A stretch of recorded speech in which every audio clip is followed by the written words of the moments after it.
Hey guys, welcome to the Classical Drunks. I'm here with Manny, as usual. Hello. And we have our special guest today, Pierre. Hi. Woohoo! Pierre, do you want to introduce yourself? Yeah, sure. So I'm Manny's little brother. I am... Shit. Very French. Yeah, very French as well. I'm still working on my English, so don't blame me for that. And I'm doing 3D for video games. Yeah. Yeah, that's your job. Cool. Yep. And a small disclaimer quickly. So we just got new hardware, and this is kind of our first. This is like a test episode. We're just testing out the new hardware and making sure that everything works. So apologies in advance for the maybe not so good quality, not as good as you would expect usually. We just want to make sure that everything works perfectly. But we have nice guests coming down the line. Yes. Stay tuned. Yeah, now that we have a third mic, we have the possibility to have guests. So hopefully we'll have guests in the future. Without, kicking out one of the hosts. Yeah.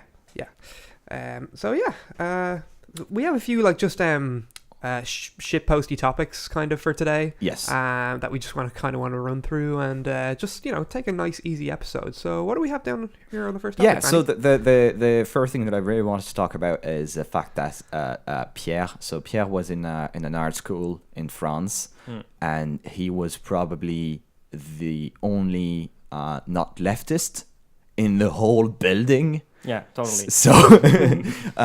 So that's that's kind of a funny thing to have gone through. So what is it like to be a right wing in an art school? Exactly. Yeah. So the thing is, first, students in general and young people in general tend to be kind of on the left side, I'd say. But is it? Yeah, you think? So, but arts leans left. Massively. In the first place. Well, no, young people lean left already to begin with. If you look at the UK statistics, you find that in the younger demographic, there's a big a gap between the right and the left. So young people tend to be 80% of young people tend to identify as centre left or left, and then the rest tend to identify. This is the numbers we've centre seen right or right. That's the numbers we saw for the last election. For the last election, exactly. So yeah, you tend to find that, and then you tend to find as well. Within kind of the art school sphere, I assume it's the same in France, that it's even more left than your general population. So, is exactly. that about right? Yeah, exactly. It's kind of a thing. It's like when you start to talk about politics to people, at least in the school I was, it's kind of, when people start to say, well, I'm kind of on the left side, I was like, yeah, of course you are. Obviously. Yeah. From every side, actually, from students, but also teachers. I wouldn't be sure exactly why is that, but for me it could be linked to some empathy thing. I think artists tend to be really an empathy. And maybe it could be linked to being a bit more on the left side of the spectrum. It definitely correlates in the studies that have been done on the topic. Empathy is a huge predictor of... psychology is the psychological traits are a huge predictor of your political leaning. Mm-hmm. So I'm not surprised there. And a good artist should be very in touch with their emotional side as if they're going to try and portray that emotion in their art. So that's a good question, actually, because... good art actually has an awful lot of skills and an awful lot of technique. Oh, that too. To me, great art is not just some kind of a emotional resonance. It's that's the it's not just it says something. It's also there is no freaking way I can do that. Exactly. Even if I've spent 30 years of my life, I would never. That's what I appreciate in classical paintings when I go to museum is I can look at it and I can think there is no way that I can ever have the capacity to do that. I can talk about it a bit. Yeah. The thing is, I think people who have a lot of empathy can be more leading to the desire of becoming an artist. But the thing is, if you wanna transform this desire and this if you want to transform this desire emotion. This emotion to something that actually people would appreciate as an art piece, you need to learn a lot. There's a huge amount of knowledge to get that will allow you to take your feelings or whatever you want to express in your art and transform it into visual or videos of sounds or whatever. And I think this is kind of a filter. Like if you are in one of those schools, whatever which school we're talking about, are you going to be able to learn all the things and becoming good enough with technical skills, composition, lighting, anatomy, drawing, computer softwares? A lot of people just stop because they just can't get good enough, are using softwares like Photoshop or whatever. And it's something you gotta learn through these years. So that's something I was wondering. Like, if you look at the people, maybe like the best performing in your class, I presume they had like a high level of skill or technicity, maybe that would exactly.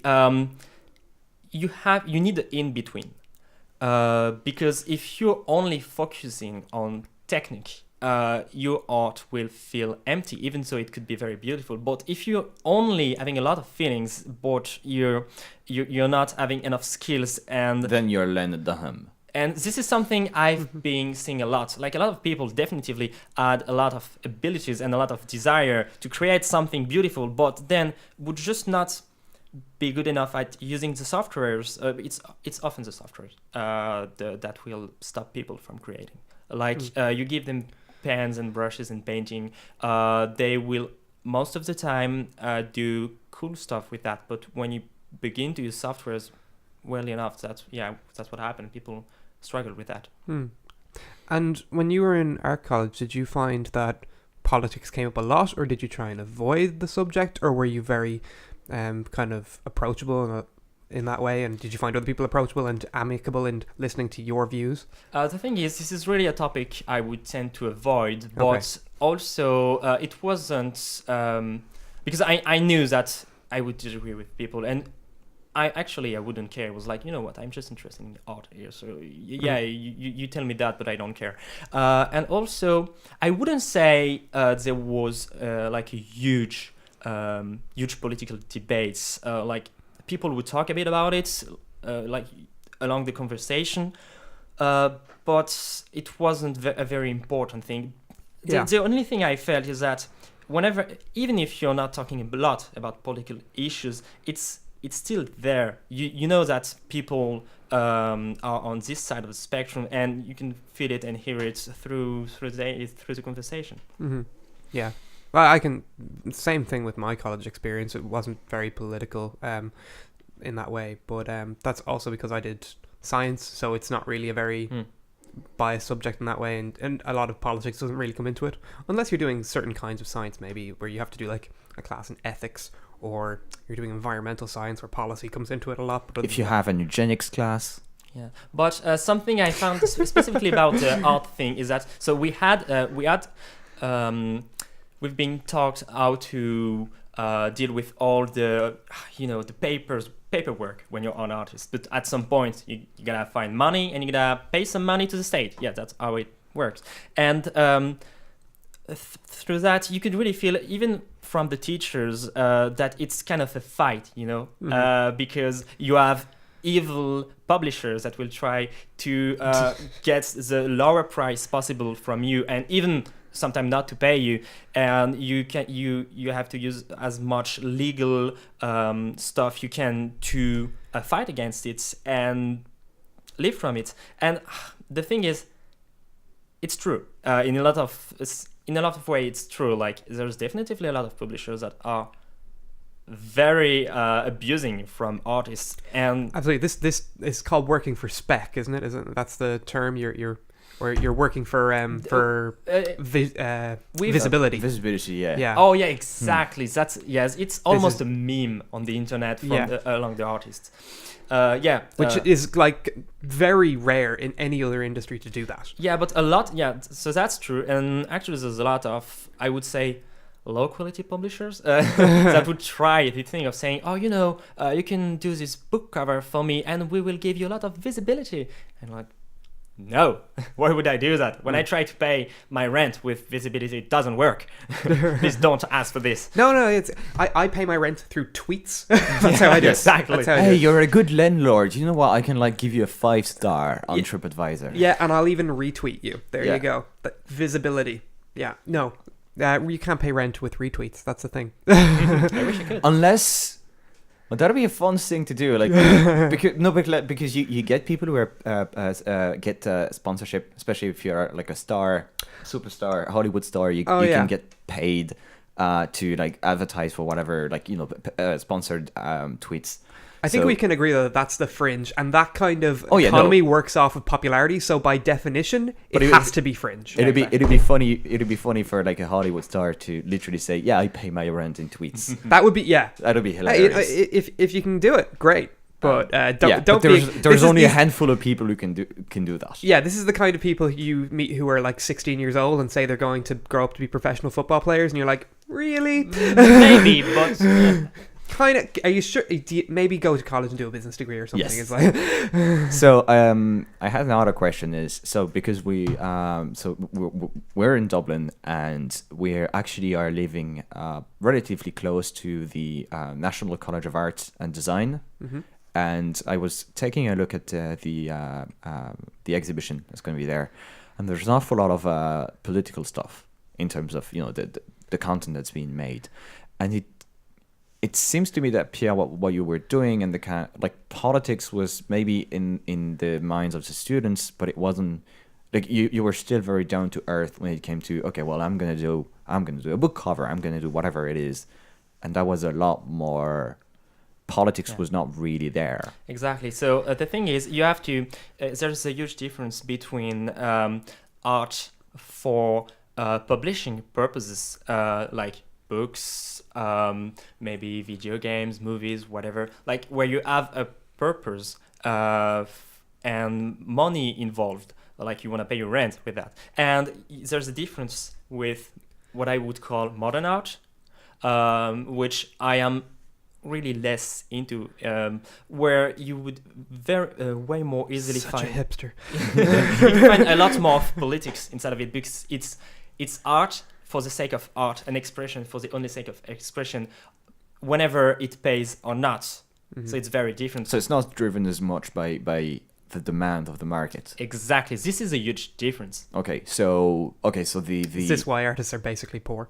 Yeah. Okay, there we go. Yeah, that's it, guys. You can tune out now. Thank you for following. Please like and subscribe. There's also another factor, like my school, which I consider as a very good school. Even so, there's not a lot of people from this school who will actually make a living from art. Why is that? Well, it's simple. Everyone wants to live from art. It's a dream. When you're a child, you're drawing. You're like, oh, when I will be an adult, I want to live from drawing comic books. And the thing is, at some point, there is a demand that is a bit lower than the offer. Mm-hmm. So yeah, kind of a filter at some point.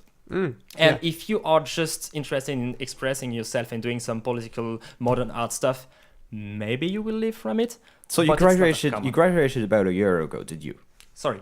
You graduated 1 year ago. Exactly. About a year ago. So how many do you know, like in your class, there was like, 20 something, 30 people? Was it? Around 20 something, yeah. Okay, so 20 something. Do you have an idea of like how many actually work? So the thing is, can we make a caveat? Both work or work within the art industry? Yeah, that was my follow-up. That was going to be my follow-up question. Okay, right. Very good. I could give you... roughly, you don't have to give an exact figure. It depends on what you mean by working on the field, because a lot of them would do like one book cover or two, or work on this video games or something, but no, not really long-term stuff. Oh, so so a lot of it wouldn't be... They're not gainfully employed, for example. Yeah, some are. I can't give you a rough number, but you can count it on. It's like a handful. Yeah, a handful. Okay. Yeah. So very few. Even though, like as you were saying, it's one of the top French schools when it comes to arts and illustration, that kind of stuff. Even there, only a handful actually have some form of living today. Yeah, so that's linked. Still keep in mind that as far as I know, from the people who graduate from this school, it can take several years before they actually find a job within the industry. But yeah, even so, it's quite terrifying actually. Yes. Well, so yeah, that's the thing though. So when you talk about publishers trying to exploit and say, well, you can do it for free and we'll give you visibility. It's only happening because there is such oversaturation of the labor. There's just so many people that are trying to get in there. Yeah, exactly. Like you would never be able to do that at IT. If anyone comes to me and say you can code and I'll give you visibility, I show them the finger. Yeah. Because there's a shortage of developers. Yeah. Yeah, it's very common with my friends and even myself to have such publisher asking you to work for a very low price or for nothing. I'm like, no, I won't. And I know that they will find someone. They will. There was just too many of us. Yeah. Mm-hmm. So, which is kind of back to what we were. I don't think we've mentioned it during an actual podcast, but Aaron, we were talking about making it mandatory to display the average salary. Like 5 years after graduation. Yeah, so when you're flipping through a college prospectus and there's all the different, undergraduate degrees that are there, I totally think that we should have just a little table underneath the prospectus page and just say, okay, after 5 years, how many of these people are working in the industry, how many are employed, and how many have not found work. Exactly. So that would be interesting, especially. And maybe the average or median wage. I was going to say if you just put the median wage, it's a good proxy for all those things because if not working, your median wage is going to be lower. Exactly. Yeah. And so the field I choose, because there are several fields in this school, the field I choose is very specifically one of those who takes time before leading you to a job, because most of the people because I was doing illustration, and most of the people who do that, they will try to do self-employee illustration, and it can take years before you actually make some money for it. But there's other fields which I think, even if I'm not sure, can lead you quite faster in the industry. For example, if you're doing 3D animation, which is a new field in this school, it's something you often do in a company. So you're either employee or not. So you have a higher chance of being an actual employee rather than kind of a freelance. You could have maybe to move somewhere else than in France, maybe. But yeah, definitely. There's also there's a field which is comic book, for example. It's same stuff. Even though you learn it's a really good school for doing comic books, but few of them are gonna leave from it. That's the truth. Yeah. All right. Which is it's so there was something else that kind of struck me is if you talk about arts, there is a huge gender gap in the sense of in your school it was majority female in the students. Yeah, it was. So it wasn't that huge in terms of difference compared, for example, of when I was in literature. In high school, yeah. Yeah, in high school I was doing literature, and it was maybe 20 girls for six men, something like that. So that was huge. So it wasn't that huge in my art school, but still you could see the difference. More women, definitely. And it's interesting to see that it will depend on the field. Later on. The specialty, you mean? Exactly. Specialization. For example, what I'm doing, so I'm doing 3D art, and so far, even only by following people on internet or by my colleagues, there's a majority of men doing this job. Even so in art, most of the time it's a majority of girls, so that's interesting. Yeah. You brought me one day to a meetup in Dublin, like a kind of a 3D meetup. Yeah. It was a sausage fest. Exactly. It really depends on the techniques you're using to creating art. So that'd be the more technical oriented.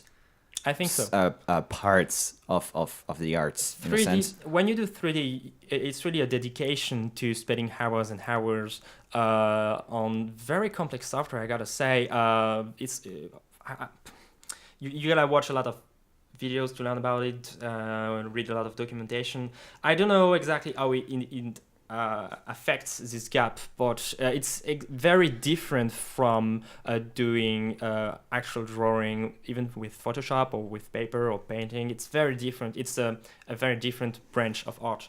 Well, just to give an example, because my background is programming, and you guys do a lot of, for example, you use shaders. Yeah, that's advanced mathematical stuff and advanced programming. Exactly. Like even that's just completely beyond my understanding. Yeah, a lot of it is beyond my understanding. I could talk for hours about the way lights bounce on surfaces and how to simulate it using shaders. And it's programming. It's visual programming, but it's still programming. Yes. Mm-hmm.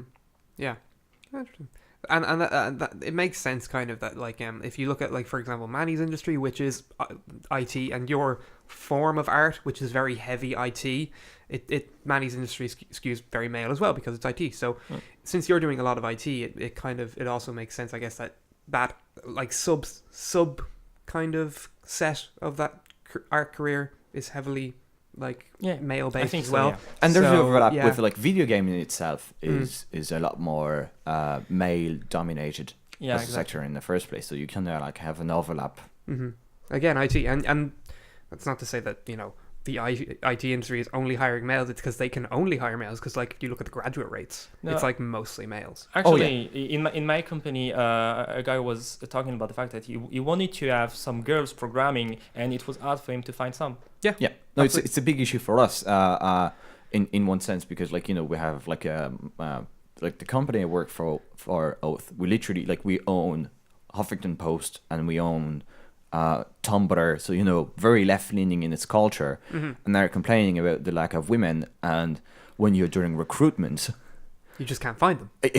When there is one woman that shows up out of 10, you're not going to just say, well, you have a vagina, so, and even though you're not even good at what you do, let's just come on board. You can't just say that. And that's... Well, believe it or not, Manny, I think we actually still do live in a meritocracy.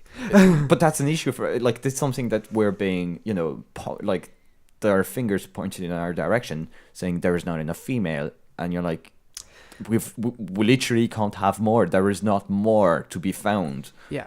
This is the thing. I actually think there is some advantages to working in an office where it's like not a total sausage fest, but it's not a total estrogen orgy as well. Like, I think men and women bounce off each other differently in social situations, and I think it's actually kind of good to have kind of a balance, because, I do feel if you have too much testosterone in the office, it's kind of negative, and I also feel if you have too much estrogen in the office, it's kind of bitchy. Well, it makes departments for a while. Exactly.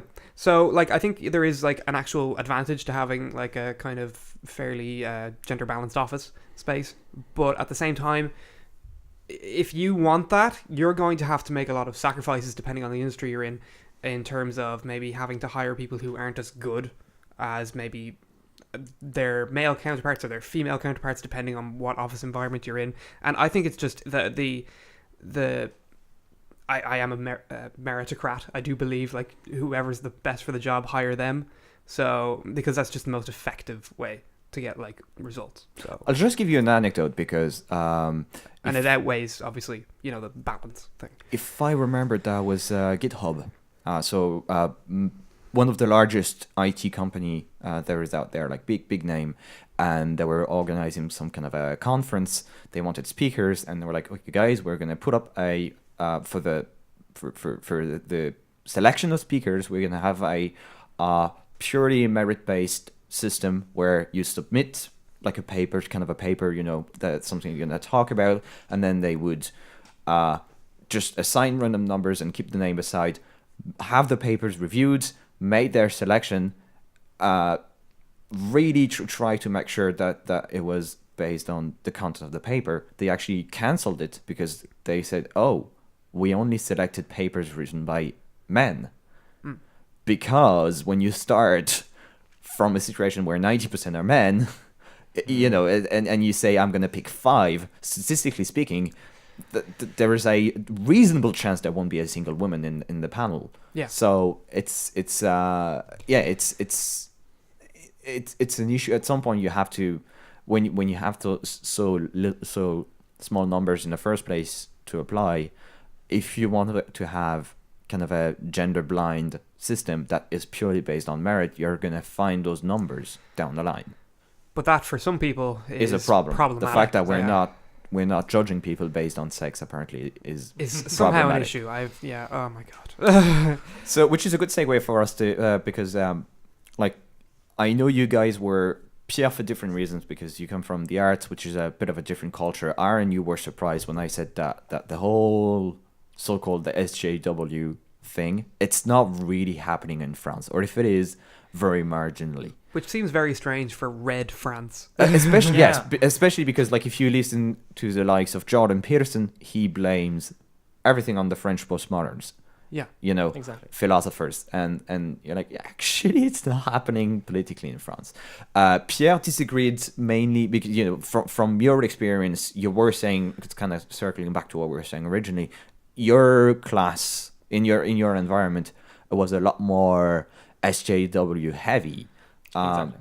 I would say in the school in general, I would say, because the SJW thing is something I was already following, just on YouTube and on the internet, and I would see this a bit happening in my school. So all the gender thing, the gender non-binary thing, whatever. So a lot of topics that were originally brought by SJWs, but on a very lower scale. It wasn't much less about acting politically. It was just some expression thing, Okay. Interesting.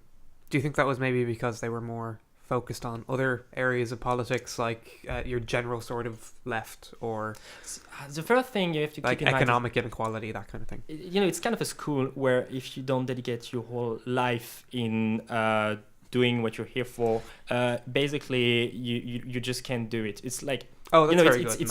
It's a school where sometimes you just don't sleep during nights, because you're learning stuff that asks you to work a lot and to make a lot of mistakes and spend a lot of time correcting the mistake you've made, and sometimes it just takes nights. So you have to forget about, if you were good at sport, you have to forget about it sometimes. If you are involved in politics, you also have to forget a bit about that. So you can't really be involved in politics in such school. So the cost, so the cost of doing politics then translates in, not having time to get better grades. Exactly. Yeah. That's an actual impact, as in compared to those American universities where maybe they're not working as hard. That's interesting. Well, I don't want to say. I don't want to say that. I think it actually depends a lot on whatever you're doing in the college. For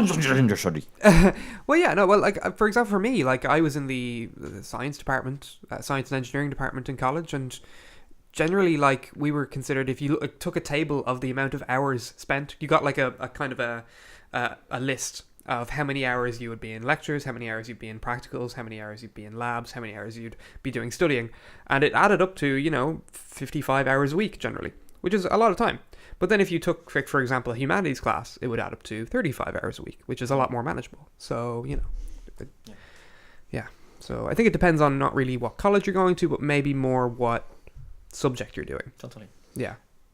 But also, that seems like a fairly intense art course that you're doing. So it kind of has this reputation of you said, it was one of the best art colleges in France. Yeah, so, totally. Yeah.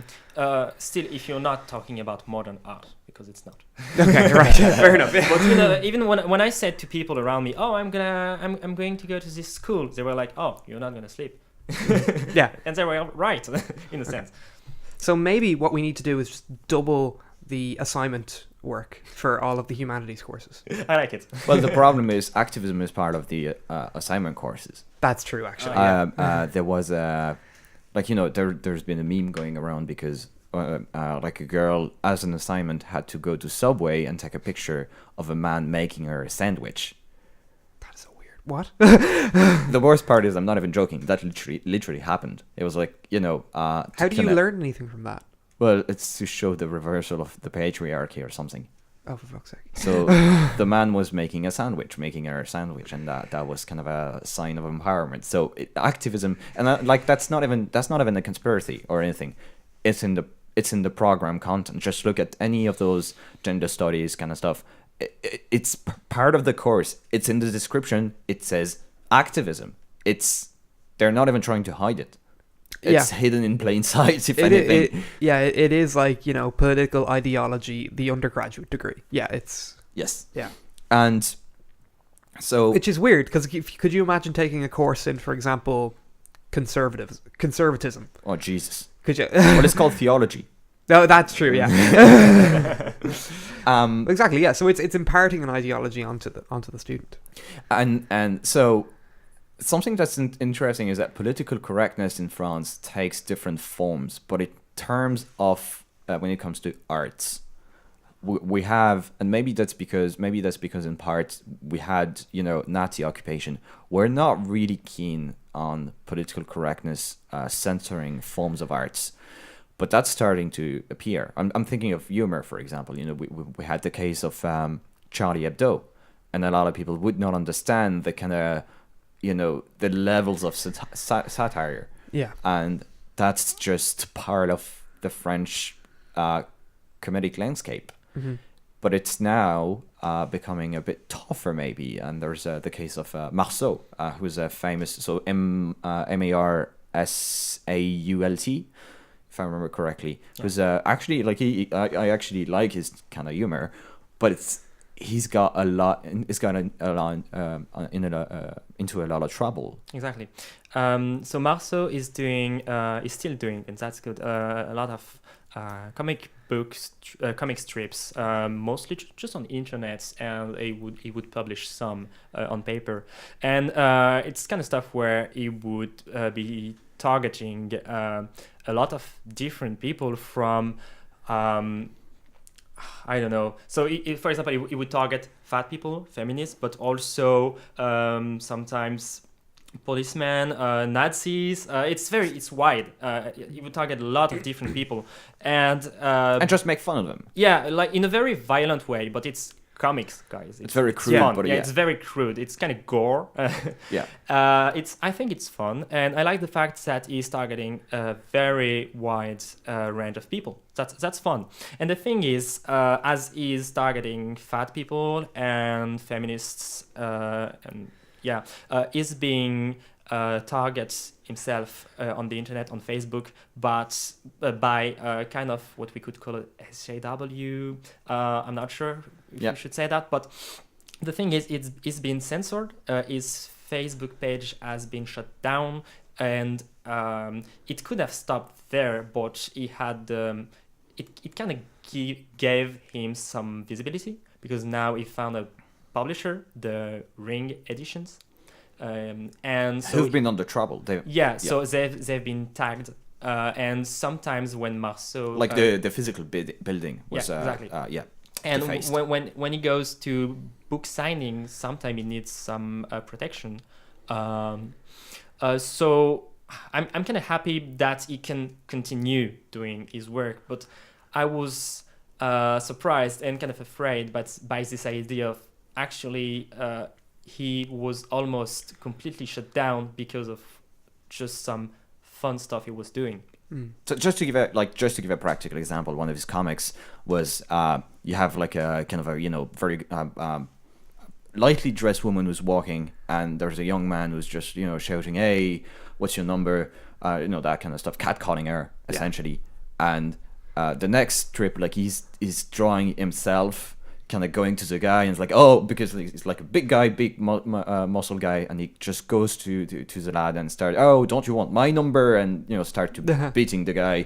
I can give you my number. I mean, it's kind of fun, rude. Kind of like, well, suddenly a big guy with muscle comes along, and you're not showing off as much, are you? So that was the content of the joke, and the comic is in black and white, but people were like, that's not very respectful of they were assuming that just because of the way he was portraying the cat collar and the lingo he was using, they assumed it was that's you're drawing an Arab, are you? You're being racist. And that was the thing. It was like he's drawing a low-lifer. I mean, you're the one who's equating being a low-lifer and an Arab. Yeah. He did not. He didn't call him Abdul, and he didn't put he didn't put any explicit I'm doing air quotes Arab thing. Yeah. It was just a low life. It was just a general guy. A low life catcalling a girl, and that was it. It's the equivalent of like a yellow emoji. There is no race. And it was, nobody is yellow. Again, the comic is in black and white, so you don't have skin tones. Yeah, it's exactly. That's what I'm saying. There was no race implied to the actual. Yes. Yeah. It's just the way he made him talk and the lingo he was using. I was like, oh, that's not nice to Arabs, and you're being racist. Where he was actually like criticizing catcalling. Yeah. Yeah. And the guy is actually very left, is definitely not a right-wing capitalist by any stretch of the imagination. Mm-hmm. Yeah, so it went over their heads, basically, and they just imparted their own kind of but it's fun to see ideology onto it. Because he's, very even muscles and sometimes targeting feminists on his comics, people will assume that he's a right-winger. Yeah, because he's like, shaved head and big pack of muscle pack. He's not a winkling genderqueer fat beta male. Yeah. Just assume my gender. Yeah, exactly. It's not. You don't have to assume his gender for very long. Yeah. Right. Do we have any other topics to talk about? I guess that's gonna be it for today. Okay. That was nice. Right. Cool. Guys, thanks for tuning in. Thanks for having me. Manny? Yes. Thanks for joining us. Pierre? Welcome to the show. Thanks for joining us. Yes. We want you to like and comment if you have any questions or topics or hate speech, and share the video if you really liked it and want your friends to see. All right. Thanks, guys. Bye. Bye. Bye.